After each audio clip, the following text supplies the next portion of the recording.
नमस्कार, आदाब, सत श्री अकाल। मैं हूं देवेंद्र मिश्रा। आप देख रहे हैं डीएनए न्यूज़। ये माना जाता है कि हुनर किसी मदद का मोहताज नहीं होता है। जिनमें काबिलियत होती है वो तमाम मुश्किलों के बाद भी अपनी मंजिल तक पहुंच ही जाते हैं।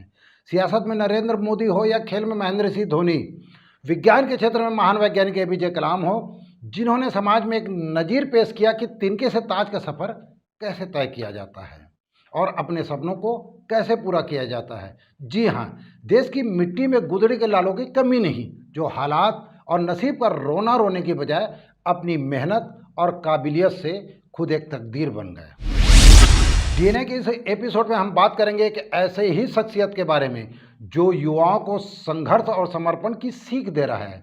शहर के एक गुमनाम परिवार से ताल्लुक़ रखने वाले इस फनकार ने धमतरी ही नहीं, पूरे सूबे में अपनी पहचान बना ली है। जी हाँ, संदीप राव आज संगीत का दूसरा नाम बन चुका है। छत्तीसगढ़ के पहले आइडियल बनने वाले संदीप हर वक्त सुरों के संसार में डूबे रहते हैं, मानो संगीत ही इनकी रगों में समा गया हो। आइए जरा सुनते हैं सुरों के सरताज संदीप के बारे में क्या कहते हैं शहर के लोग। अब किसी भी काम के लिए संघर्ष तो बहुत ज़रूरी है और संघर्ष के बाद ही एक ऐसा मंच मिलता है जिसमें आदमी और वो उसकी निखार आती है। संदीप राव जहाँ तक है, मैं पिछले कुछ वर्षों से देख रहा हूँ तो उसका गाना मतलब पार्टियों में सुनता हूँ, वो तो प्रयास करता है वो अपने आप को साबित करने का, और यही प्रयास उसको एक अच्छा मंच प्रदान करेगा। संदीप राव को मैं उस समय से जानता हूँ जब शुरुआत में वो संगीत के क्षेत्र में उतरा था। उस समय बहुत संघर्ष कर रहा था, तब से मैं जानता हूँ संगीत की दुनिया में धमतरी के लिए शान है। ठीक है, अभी अभाव में है, उसको और प्रोत्साहन की ज़रूरत है और संगीत के क्षेत्र में अगर उसको प्रोत्साहन किया जाए तो बहुत आगे निकल सकता है। छत्तीसगढ़ आइडल रह चुका है, तो मैं कई बार उनके गानों को सुना हूँ, बहुत अच्छा गाता है। निसंदेह उसको प्रोत्साहन करना बहुत ज़रूरी है। संदीप राव हमारे शहर के ऐसे परिस्थिति में रहे हुए एक संगीत में अपना नाम जो उन्होंने किया है, अब बहुत ही अभाव में पले, उसके बाद भी आज जो उनकी संगीत के प्रति लगन है, वह कहना चाहिए कि हमारे धमतरी शहर ही नहीं, एक बार वो धमतरी छत्तीसगढ़ स्तर पे भी प्रथम आ चुके हैं। इसलिए उन्हें आज प्रोत्साहन की आवश्यकता है। यदि उन्हें सही प्रोत्साहन मिले, सही मार्गदर्शन मिले, तो वो देश में भी अपना नाम रोशन कर सकते हैं। बंदिश के नाम से अपनी खुद की एक म्यूजिक टीम बनाने वाले संदीप से हम बात करेंगे उनके सफ़रनामे के बारे में, जानेंगे उनकी मंजिल को, समझेंगे संगीत की बारीकियों को और सुनेंगे उनकी बेहतरीन आवाज़। तो आइए चलते हैं और बात करते हैं कुदरती माहौल में संदीप से एक मुलाकात में।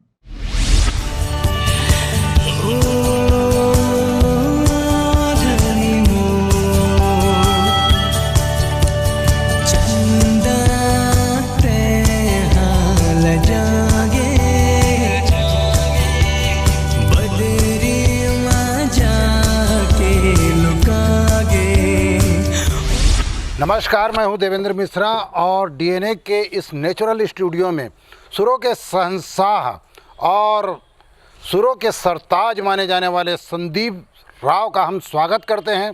आज जानते हैं उनके सफ़रनामे के बारे में और पूछते हैं उनकी मंजिल को। संदीप राव जी, आपका डीएनए के स्टूडियो में स्वागत है। सबसे पहले आप बताएंगे कि आपने इस मुकाम को हासिल किया, आपके सफ़रनामे के बारे में डीएनए के और धमतरी के दर्शक जानना चाहते हैं। सबसे पहले तो नमस्कार सर आपका भी, और डीएनए के सभी दर्शकों का मेरा धन्यवाद। संगीत की शुरुआत मैंने ही बचपन से ही शुरू कर दी थी। उस समय जब मैं काफ़ी छोटा था तो मैं काफ़ी लोगों को देखा करता था स्टेज पे गाते हुए। जब बाहर के कलाकार आते थे तो मन ऐसा करता था कि मैं भी कुछ गाऊं, मगर घर की माली हालत ऐसी कुछ नहीं थी कि मैं कुछ हारमोनियम अगर कुछ चीज़ें या संगीत क्लास जाकर कुछ अच्छी जगह पर शिक्षा पा सकूँ। और ऊपर वाले की करिश्मा कुछ ऐसा था कि कुछ मेरे आसपास के लोगों ने मुझे कुछ रास्ता दिखाया कि यहाँ पर एक ऑर्केस्ट्रा है जो लोकल ऑर्केस्ट्रा है, वहाँ पर आप ज्वाइन कीजिए। और मैंने कोशिश की वहाँ उस ऑर्केस्ट्रा को ज्वाइन करने की, और आज से तकरीबन 15 साल पहले की बात है ये। तो जब उस ऑर्केस्ट्रा में मैं गया, वहाँ पर के लोगों को देखा, वहाँ के कलाकारों को मैंने देखा, बहुत कुछ सीखने की प्रेरणा मिली। साथ ही साथ में वहीं के लोगों ने ही मुझे आगे बढ़ाने की प्रेरणा किया। मेरे घर के हालात उस कदर नहीं थे कि मैं आगे बढ़ पाता, फिर भी ऑर्केस्ट्रा की हमारे लोगों ने, बहुत सारे लोगों ने मदद किया। इसके लिए मैं उन सभी का धन्यवाद करता हूँ। आज आपने इस कठिन परिस्थिति में भी अपने जुनून को जारी रखा, अपने इस सफ़रनामे को जारी रखा और एक दिन आप छत्तीसगढ़ आइडियल बने। वो कैसा लम्हा था? आपने इस मुकाम को हासिल कैसे किया और आपको क्या एहसास हुआ? सर, सबसे पहले तो मैं इंडियन आइडल बनना चाहता था और मेरी मुकाम ही वही थी कि मैं भी अपने छोटे से शहर से निकलकर बड़े महानगर में जाकर अपनी आवाज़, हमारे यहाँ की संगीत को मैं वहाँ पर गा सकूँ स्टेज पर। तो उसी समय में छत्तीसगढ़ आइडल जैसे बड़े प्लेटफॉर्म भी हमारे समय हुआ करते थे, तो वो प्लेटफॉर्म मुझे मिला और आज ऊपर वाले के आशीर्वाद से, माँ की कृपा से आज वो इंडियन आइडल की बजाय ना कहना चाहिए छत्तीसगढ़ आइडल का खिताब मुझे मिला।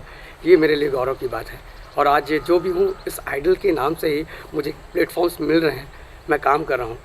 ये सब बातचीत का सिलसिला हमारा चलता रहेगा, लेकिन हमारे दर्शक निश्चित तौर पर वो गाना सुनना चाहेंगे जिसने आपको छत्तीसगढ़ के सुरों का सरताज बना दिया। मैं कोशिश करूंगा सर कि वो गाने में आपको जरूर सुनाऊं।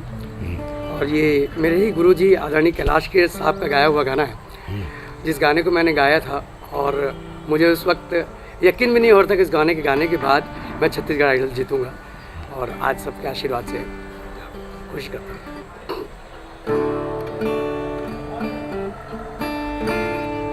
प्रीत की लत मोहे ऐसी लागी, हो गई मैं मतवारी, बलि बलि जाऊं अपने पिया को, हे मैं जाऊं वारी वारी, मोहे सुध बुध ना रही तन मन की, ये तो जाने दुनिया सारी, बेबस और लाचार फिरूं मैं, हारी मैं दिल हारी, हारी मैं दिल हारी, तेरे नाम से जी लूं, तेरे नाम से मर जाऊं, तेरे नाम से जी लूं, तेरे नाम से मर जाऊं, तेरी जान के सदके में कुछ ऐसा कर जाऊं, तूने क्या कर डाला, मर गई मैं, मिट गई मैं, ओ जी हाँ जी हो गई मैं, तेरी दीवानी है दीवानी, तेरी दीवानी दीवानी, तेरे नाम से जी लूं, तेरे नाम से मर जाऊं, तेरी जान के सदके में कुछ ऐसा कर जाऊं, तूने क्या कर डाला, मर गई मैं, मिट गई मैं, ओ जी हाँ जी हो गई मैं, तेरी दीवानी है दीवानी, तेरी दीवानी दीवानी। धन्यवाद संदीप राव जी। स्वर सम्राट माने जाने वाले मोहम्मद रफ़ी से कभी किसी पत्रकार ने पूछा था कि एक गायक की काबिलियत या खूबी क्या होनी चाहिए, तो उन्होंने कहा कि जो दिल से गाता है वही गायक है, और आपने वाकई में गले से नहीं दिल से गाया है और निश्चित तौर पर लगता है कि एक दिन आप अपनी मंजिल को ज़रूर हासिल करेंगे, प्राप्त करेंगे। आप एल्बम भी निकालते हैं, अभी तक के आपने कितने एल्बम निकाला है, किस किस गाने का निकाला है, आने वाले दिनों में और क्या आपकी इनकमिंग अट्रैक्शन है? जी हाँ सर, तो सबसे पहले मैं आप बताना चाहूँगा सर, मेरा अभी लेटेस्ट में मेरी एक एल्बम निकली है जिसका नाम है धनी मोर, और वो धनी मोर गाने में आप सुनेंगे तो आपको कुछ नयापन दिखने को मिलेगा। इससे पहले मेरे तुम माने या न माने दिलदारा और कहीं दूर जब जैसे 25-30 एल्बम निकल चुके हैं और कुछ अपकमिंग भी हैं, और धनी मोर के ये गाना जो मेरा भी फेवरेट है और खास करके दर्शकों को भी बहुत पसंद आएगा, जिसे मैं आपको बिल्कुल सुनाना चाहूँगा। सुनाइए।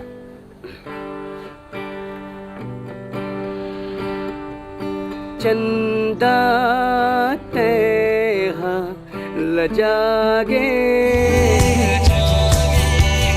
बदरी मां जाके लुकागे, ओ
किनारे। आपका ये जो गाना है बहुत प्यारा है, बहुत मधुर है। Thank you sir. ये छत्तीसगढ़ी में है। जी हाँ सर।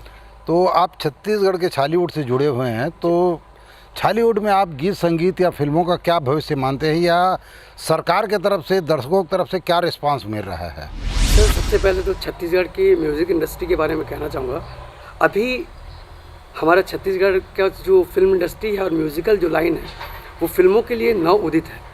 तो सबसे पहले तो यहाँ पर सबके लिए प्लेटफॉर्म है कहना चाहूँगा। आजकल जितने हमारे स्टेट के कलाकार हैं, जितने नए नए लोग आ रहे हैं, इन सब के लिए छत्तीसगढ़ में एक बहुत अच्छा स्कोप मेरे ख्याल से खुलने वाला है, या एक और नया अवसर मिलने वाला है कहना चाहूँगा।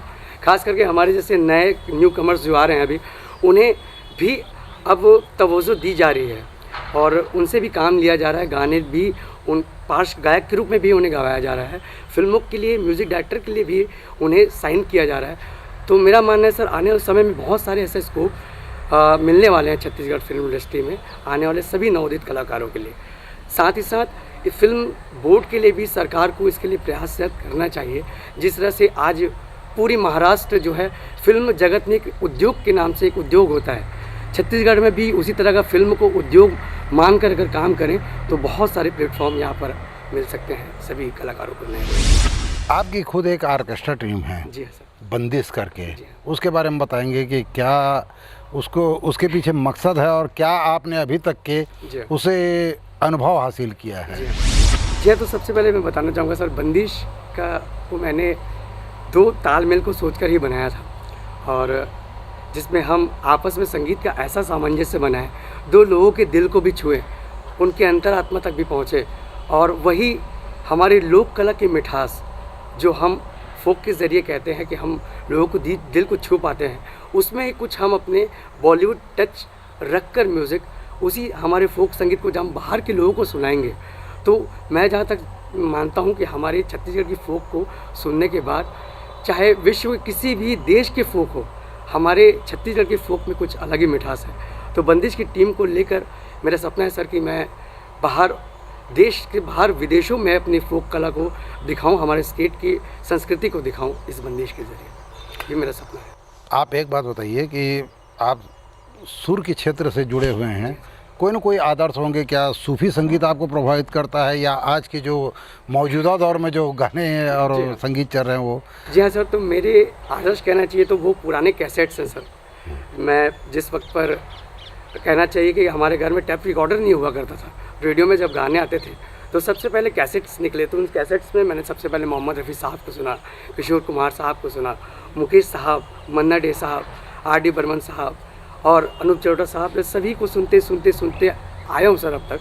तो वो कैसेट्स में जितने लोगों को मैंने सुना है अब तक, वही मेरे आदर्श हैं, मेरे गुरु हैं। आज सब उनको ही मैं फॉलो करता हूँ और कोशिश करता हूँ कि कुछ चंद उनको छुपाऊँ मैं। आपकी मंजिल क्या है, कहाँ पहुँचना चाहते हैं आप? सर मेरी मंजिल यही है कि इस संगीत के क्षेत्र में चलते हुए अपने छत्तीसगढ़ के स्टेट के नाम को अपनी आवाज़ के जरिए, अपने संगीत के जरिए इतने दूर तक लेके जाऊं कि छत्तीसगढ़ का नाम कुछ अलग ही शीर्ष पर हो सर। ये मेरी मंजिल है सर। हमारी शुभकामनाएं हैं, डीएनए के दर्शकों की शुभकामनाएं हैं। आखिर में हम चाहेंगे डीएनए के दर्शकों को, आप एक धमतरी के लोगों को अपना बेहतरीन से बेहतरीन परफॉर्मेंस दें। जी हाँ सर, बिल्कुल जी। सर मैं इतना ही कहना चाहूँगा,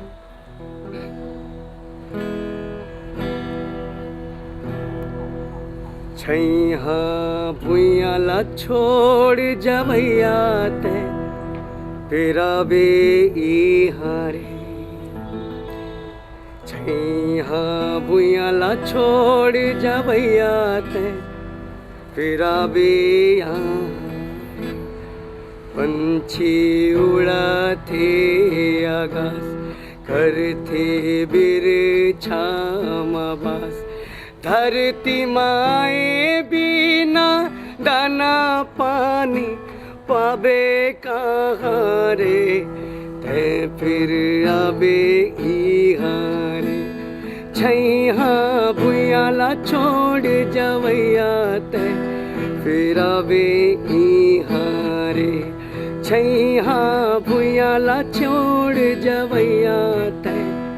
इसके अलावा और सर हमारी धमतरी माँ भगवती माँ अंगार मोती, माँ बिलाई माता ये कोरा में बसा हुआ है, जहाँ पर माँ का अथाह आशीर्वाद मिला हुआ है। माँ छत्तीसगढ़ महतारी के कोरा में हम बसे हुए हैं, उनका आशीर्वाद हमें मिल रहा है। तो सभी डीएनए के दर्शकों को मेरा धन्यवाद। और माँ के लिए बस इतना ही कहना चाहूँगा कि इस गाने के बोल के साथ में 9 महीना ले कोख में रखते कत को जोखिम सही थे जी, लइका मन के संसो खातिर कत को जोखिम सही थे जी, बाप के कद विद्वान बना थे कठनो अंगठा छापला, सुख माँ दुख माँ कबू कहूँ तुम झन भूलो माँ बापला, झन भूलो माँ बापला, झन भूलो माँ बापला। तो ये थे फनकार संदीप राव, सुर और संगीत जिनकी सांसें बन चुकी है और ये आज आकाश को छूने को बेताब है। एक मुलाकात में ऐसे ही शख्सियतों से मिलने का सिलसिला हमारा जारी रहेगा। हम शहर के उन नामचीन हस्तियों से बात करते रहेंगे जिन्होंने शहर के नाम को गौरवान्वित किया है, एक ऊंचाई दी है। हम लेते हैं विदा, मिलते हैं बहुत जल्द किसी और शख्सियत के साथ। जय हिंद, जय छत्तीसगढ़।